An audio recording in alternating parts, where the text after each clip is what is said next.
What's up everyone, Colin here. In case you missed it, Alex is sick with tonsillitis and can't talk, so he asked me to read the script for him so you can have this amazing video to watch. You'll find me writing reviews and articles over at RPG Site, but I also make videos on my channel where I cover RPGs, horror games, and anything else I fancy. So give my channel a look and hit that subscribe button if you like what you see. And of course, be sure you hit subscribe for Alex too. He works really hard to make all these videos happen, even if he's under the weather. Speaking of, Dragon Age is one of Alex's favorite RPG series of all time. So much so that he bought Dragon Age Origins on every single platform it came out on. He's actually been playing Dragon Age the Veilguard early, and as he was playing it, he couldn't help but think about Final Fantasy XVI, especially since both series have been steadily moving towards action gameplay. And you know what? There's some things that one does better than the other. So Alex broke down each game per category to help you figure out how each one relates to either, and which one you should play. Let's get started. What better way to kick this off than to talk about the differences between Final Fantasy XVI and Dragon Age the Veilguard's RPG systems.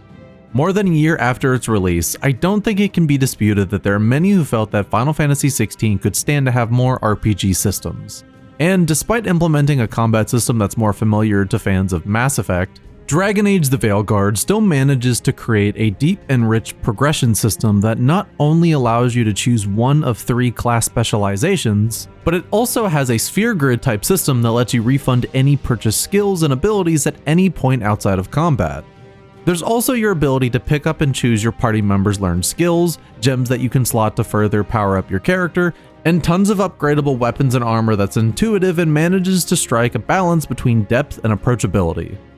So, which one has the best RPG systems?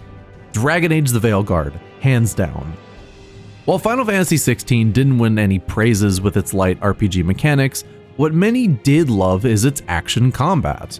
Final Fantasy XVI featured action gameplay that's heavily inspired by character action games like Devil May Cry, which makes a lot of sense since its combat director Ryota Suzuki worked on Devil May Cry 5. And when Alex played Dragon Age the Veilguard, he couldn't help but notice the similarities between the two. Both games feature party members that don't perish, both games feature party members that are autonomous. What's crazy about the two is that Dragon Age the Veilguard gives you a lot more agency when it comes to your party members, allowing you to command them to use skills on specific targets. And the action is paused while you're figuring all this stuff out, which helps you catch a breather. Veilguard also has this prompt that pops up before enemies are about to hit you, a la the Batman Arkham games, though the timing can be adjusted so it's not as forgiving as those. And that's another thing Veilguard has over Final Fantasy XVI, difficulty settings. So if you love the feel of pure character action combat, you're gonna love Final Fantasy XVI. But if you like being a bit more meticulous with how your characters use their abilities, be able to tweak its difficulty, and have a break in the action, you'll love Dragon Age the Veilguard. Both games are lookers, but in Alex's case, Final Fantasy XVI edges out Dragon Age the Veilguard in that there are just moments in the game that are so bombastic that the comparable moments you'll find in Veilguard just don't measure up.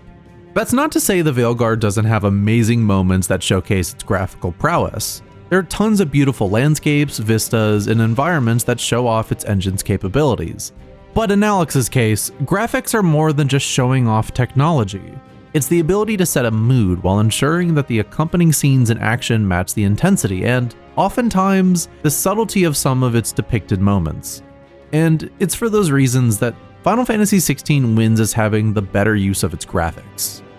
On the other hand, Dragon Age the Veilguard's level design absolutely blows FF16's out of the water.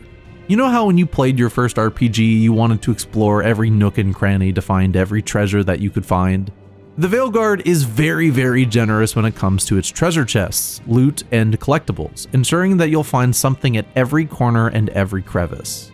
What's more is that there's a sense of restraint to Veilguard's level design. Both games do feature sprawling areas that give you the illusion of size, but of the two, it's the Veilguard that knows when to pull back, ensuring that you get that kick whenever you find some worthwhile loot. And what's more is how the Veilguard is able to layer its many quests into the environment in such a fun way that it doesn't get old. So in terms of level design, Dragon Age the Veilguard absolutely knocks this out of the park. With regards to its audio design, both games feature fantastic voice performances by amazing actors that it's very difficult to consider each individually. On the other hand, Final Fantasy XVI sound design does a fantastic job of accompanying every slash, fizzle, and sizzle that crosses your screen, making it a truly audio-visual experience. The soundtrack, composed by Masayoshi Soken, borrows elements from previous Final Fantasies II, creating a track list that is both original and harkens back to its classic games in the series. In fact, Clive's voice actor Ben Starr mentioned that his favorite Final Fantasy was 8. And maybe this is sheer coincidence, but Soken did compose a song that has elements of Final Fantasy VIII songs. So with all of the thoughtfulness put into it, Final Fantasy XVI wins out of having the better audio design. And we finally come down to one of the most important facets of RPGs, which is its story and characters. Final Fantasy XVI develops its story and characters as part of the main story, with supplemental lore information learned through side quests. There are a few things that you can do to expand your understanding of each of the principal cast, but there's no specific gameplay tied to them. On the other hand, Dragon Age: The Veilguard allows you to partake in quests that deepen your relationship with your characters, which is always a welcome treat. The only thing about the Veilguard's narrative is that while the premise is very strong, due to the need to get back into the action thanks to its style of gameplay, much of the plot that follows feel like to-do lists rather than an advancement in the story. Conversely, Final Fantasy XVI has pockets within its narrative where you're stuck doing errands in an area with no forward movement in the storytelling.